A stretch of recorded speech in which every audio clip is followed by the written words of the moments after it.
Everyone, मेरा नाम मोनिका है। मैं आइल्स 9 से हूँ, आइल्स 9 हिंदी से हूँ।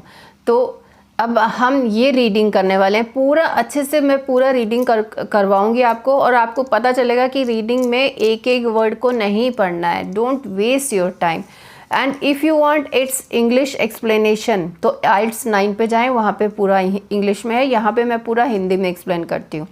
ठीक है, तो ये जो रीडिंग थी 30 मार्च 2024 को जो आइल्स एग्ज़ाम हुआ था, इंडिया में भी, दुबई में भी, सिंगापुर में भी, सब जगह यही आया था रीडिंग पैसेज।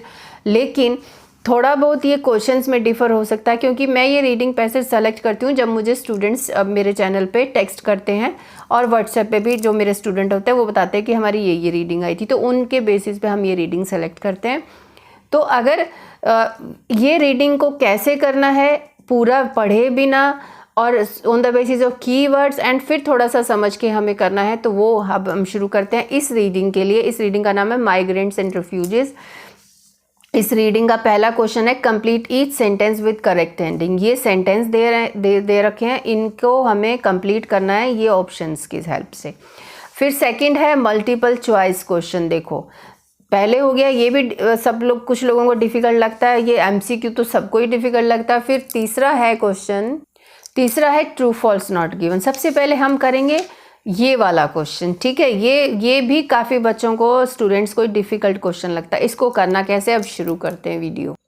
आपको पीडीएफ वगैरह की कोई ज़रूरत नहीं है, मैं साथ साथ में पैराग्राफ भी दिखाऊंगी और क्वेश्चन भी दिखाऊंगी। ठीक है, तो ये फर्स्ट टाइप का क्वेश्चन है complete each sentence with the correct ending. तो ये हमारे सेंटेंसेस हो गए, ये हो गए ऑप्शंस। तो हमें करना क्या है, इनके आगे हमें इनमें से जो भी आंसर लगेगा तो उसके आगे जो भी अल्फ़ाबेट आएगा, जो आंसर, जैसे सपोज बी है तो हम बी लिखेंगे, पूरा सेंटेंस नहीं लिखना। ठीक है, तो सबसे पहले हम इनको पढ़ते हैं, इनमें कीवर्ड स्ट्रेटजी को फॉलो करेंगे, और फिर हम एक एक क्वेश्चन पढ़ेंगे, लोकेशन पे जाएंगे, और फिर जो भी उस सेंटेंस, जो सेंटेंस मिलेगा हमें, जो दो सेंटेंस मिलेंगे या एक ही, उसके आगे जो लिखा होगा वो इनसे मैच होगा। ठीक है, सो आर ऑलवेज कल्चरली, देखो कल्चरली और physically distinct from the perpetrators perpetrators of the acts of wrong doing. अब ये मीनिंग सपोज एग्जाम में आपको नहीं आया, आपको लग रहा है यार ये क्या वर्ड दे दिया, तो वहाँ google.com तो नहीं होगा।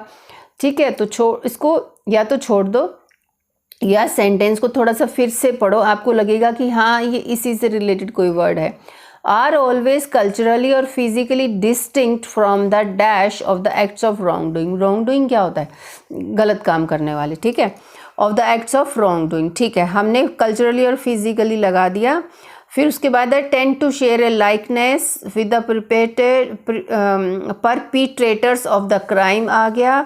ठीक है, may still find themselves the victims of xenophobic behavior। ठीक है, find themselves की अभी तक वो पाते हैं कि victims of xenophobic behavior has been observed in many different parts of the world। ये different parts of the world हो गया अपना keyword. will eventually reach a position of total submission। ठीक है, टोटल सबमिशन के उसमें वो आ जाएंगे, और फिर ये हो जाएगा। ठीक है, कि कोई मतलब कि कोई पोजीशन पे आ गया कि टोटल सब सरेंडर कर देना वाली पोजीशन पे। Has a controlling hand in the affairs, controlling hand किसी का कंट्रोल होगा in the affairs of one और मोर सेक्शंस ऑफ द सोसाइटी। ठीक है, हमने ये पढ़ लिया है। अब इसको चलते हैं, फर्स्ट क्वेश्चन की पढ़ते हैं, इसका मीनिंग समझते हैं, इसका कीवर्ड निकालते हैं। एंड अपवर्ड, अपवर्ड मतलब कि राइजिंग और इंक्रीजिंग, और इंक्रीजिंग ट्रेंड मतलब यहाँ कुछ डेवलपमेंट, कुछ नया कुछ हो रहा होगा। In violence perpetrated against non national minority group जो है, इसको हम ढूंढ लेंगे। ग्रुप भी हो गया, रेडिकल, नेशनल्स भी हो गया। ठीक है, तो हम क्या ढूंढेंगे, वायलेंस ढूंढेंगे, नॉन नेशनल ढूंढेंगे, और अपवर्ड मिला तो अच्छी बात है, ट्रेंड मिला तो रेडिकल, नेशनल्स। ठीक है, साथ के साथ सेकंड क्वेश्चन को भी पढ़ लेते हैं, सो डैट कि इनमें से कोई लोकेशन पहले मिली हम उसको करने लगेंगे। अगर सपोज ये जैसे इसमें हायरार्किकल सिस्टम मुझे लग रहा है कीवर्ड, तो अगर ये मिला तो समझ जाएंगे कि इससे ऊपर वाले, थोड़े ऊपर ये फर्स्ट की लोकेशन मिलेगी। ठीक है, तो ये हमारा हो गया कीवर्ड स्ट्रेटजी, हमने लगा लिया। अब violence, hierarchical system, non national minority, ये सब ढूंढते हुए चलते हैं। चलो फर्स्ट पैराग्राफ से शुरू करेंगे। अब आपसे एक रिक्वेस्ट है, मेरे 1000 सब्सक्राइबर्स भी नहीं हुए हैं, प्लीज़ 1000 सब्सक्राइबर्स प्लीज़ कंप्लीट करवाने में मेरी हेल्प करो। Thank you so much. तो अभी हम रीडिंग शुरू करते हैं। ये मेरा फर्स्ट पैराग्राफ है और हमें क्या ढूंढना है, violence, upward trend, radical, non national और हायरार्किकल सिस्टम, ये वर्ड्स को ढूंढना है। ठीक है, तो हम देख लेते हैं। यहाँ पे मैं कुछ नहीं पढ़ूंगी इसमें से, वो ओनली ढूंढते हुए, हमें अपने वर्ड्स ढूंढते हुए कुछ जो इम्पोर्टेंट चीज़ लगे तो हम उसको अंडरलाइन कर सकते हैं। ठीक है, बस माइग्रेंट वर्कर्स लिखा है, इंटरनली डिस्प्लेस्ड पर्सन्स लिखा है और मुझे कुछ ज़्यादा नज़र नहीं आ रहा है, कंट्रीज़ अराउंड द वर्ल्ड भी लिखा है। ठीक है, अब सेकंड पैराग्राफ पे चलते हैं। मैंने कुछ समझने की कोशिश नहीं की, मैं कीवर्ड स्ट्रेटजी को फॉलो करके फिर समझूंगी कुछ। Increasing racial diversity of society, कुछ नहीं पढ़ना है मुझे। इंक्रीजिंग माइग्रेशन, इंक्रीजिंग भी अच्छा। अपवर्ड ट्रेंड इन वायलेंस, वायलेंस भी ढूंढना है अपने को। Different culture, religion, addressing the reality means political. देखो यहाँ अपना काम का जो xenophobia and racism have become manifest in some societies which have received substantial numbers of increasing migrants, workers, asylum seekers. अच्छा, in those country migrants have become the targets in internal disputes about the national identity. Okay, in the last few decades. Okay, यहाँ कुछ भी नहीं है, आगे चलते हैं। As governments grapple with new realities of government word को underline कर लेते हैं। multi ethnic societies there has been a marked increase in discrimination, violence word मिल गया। देखो against migrants, refugees, non national भी मिल गया, by extremist group भी मिल गया, in many parts of the world। देखो many parts of the world भी मिल गया। एक ऑप्शन में था ना different parts of the world। हाँ, अब ये मेरे को लगता है यही लोकेशन है। an upward trend in violence, an upward trend। देखो ये upward जो है a marked increase in discrimination and violence भी है। दिस ये नहीं लिखा तो कोई बात नहीं। अगेंस्ट भी लिखा है। माइग्रेंट्स, माइग्रेंट्स तो माइनॉरिटी ग्रुप ही होगा ना। And refugees and other non national, देखो नॉन नेशनल बाय ग्रुप्स भी लिखा है, मतलब ये वही है। फिर उसके बाद many parts of the world. देखो ये हमें ये इसके लोकेशन मिलनी चाहिए, उसके बाद तो ये मिल ही जाता। फिर हम डी लगा देंगे फर्स्ट के साथ। ठीक है, सेकंड पे where racism occurs the dominant group promotes a hierarchical system, hierarchical system. और थर्ड भी पढ़ लेते हैं। Persons not consider to be culturally और physical distinct from the majority and racism differs from this in that victim of the former. ठीक है, अब हमारा ये पैराग्राफ हो गया है। सिस्टमेटिक डॉक्यूमेंटेशन लगा दिया मैंने। ओके, चलो अब नेक्स्ट पेज पे चलते हैं। अब हम नेक्स्ट पेज पे आ चुके हैं। हम अपना हायरार्किकल सिस्टम ये ढूंढ रहे हैं, हम ये ढूंढ रहे हैं। ठीक है, वायलेशंस ऑफ ह्यूमन राइट्स ये नहीं है इसमें कुछ भी अपना मिलता जुलता। The extent of racial discrimination, xenophobia is often played down and denied by authorities. Racial discrimination is defined international law. जो थोड़ा लगता है कि ये इंपॉर्टेंट वर्ड हो सकते हैं, हम उसको लगा रहे हैं। ठीक है, ह्यूमन राइट्स हो गया, इसमें भी कुछ नहीं दिखा। अब नेक्स्ट पैराग्राफ पे चलते हैं जो ये है। Racism and xenophobia are distinct phenomena although they often overlap while racism generally. अच्छा, ये है ना एक racism differs from xenophobia in that victims of the former, victims भी दिखाना है। ये जो है इसकी डेफिनेशन दे रहा है। Characteristic physical characteristics such as skin colour, xenobia denotes behaviour.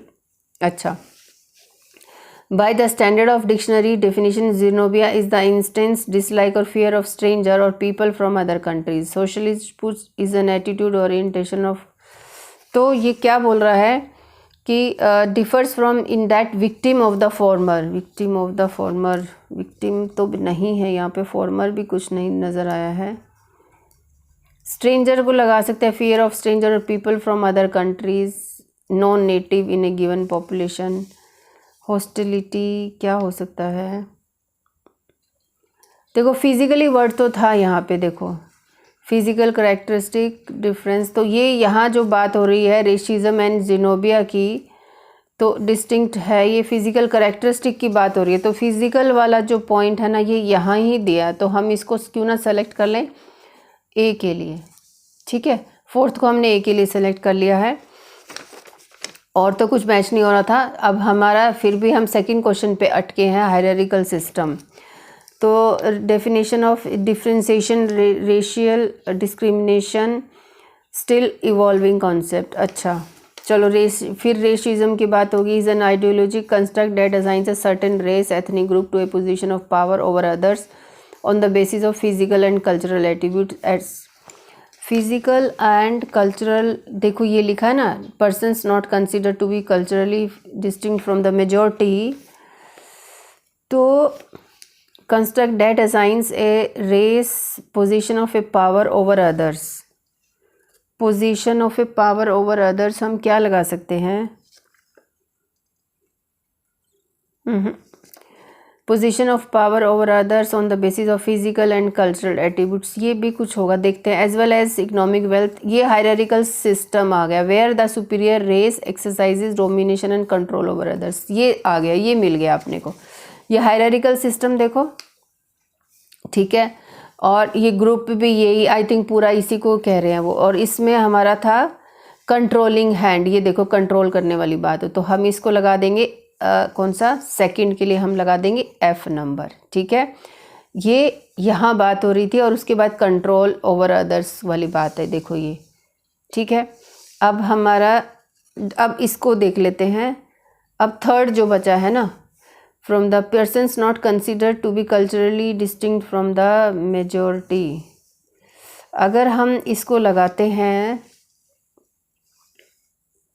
तो ये जो बात बोल रहा है ना, construct that assigns a certain race और ethnic group to a position of power over others basis of this, तो हम क्या लगाएंगे? पोजीशन ऑफ पावर है कुछ, जैसे ये नहीं, ये भी नहीं है, ये हम सेलेक्ट कर चुके हैं। May still find victims of xenophobia favour, ऐसा तो नहीं लिखा है कहीं पे भी। फिर भी चलो अभी नेक्स्ट उस पर चलते हैं, हमें हो सकता है उसके बाद मिले। Xenophobia describe attitude, prejudice, behaviour, exclude, vilify persons based on the perception they are outsiders और foreigners in the community. So कहीं पे अच्छा नहीं। With respect to national identity, in many cases it is difficult to distinguish between races and, अच्छा नहीं, अब ये क्या आ गया फिर? वो सेकंड के बाद ये आया, तो हमने तो इसके बेसिस पे लगा लिया था। कोई बात नहीं, फिर भी देख लेते हैं, आगे का पोर्शन चेक कर लेते हैं। So next part is saying in many cases it is difficult to distinguish between racism and explain as motivations for behaviour since differences physical characteristics are often distinguish from person. However manifestations of xenophobia occur against people of identical physical characteristic, even of shared ancestry. When such people arrive return migrant, तो ये तो difficulty लग रहा है, ये तो मुझे समझ में नहीं आ रहा। persons not considered to be culturally or physically distinct from the majority are, नहीं, ये सेम टू सेम तो कैसे होगा, ये तो हम सेलेक्ट भी कर चुके हैं इसके लिए ना। culturally tend to like a share likeness with crime may still find themselves in the victim of xenobia behavior. I think ये ऊपर कहीं पढ़ा था, हम इसको लगा सकते हैं, सी लगा देते हैं हम इसके लिए, ये मैंने कहीं पढ़ा था ऊपर, ठीक है। अभी नेक्स्ट टाइप का क्वेश्चन,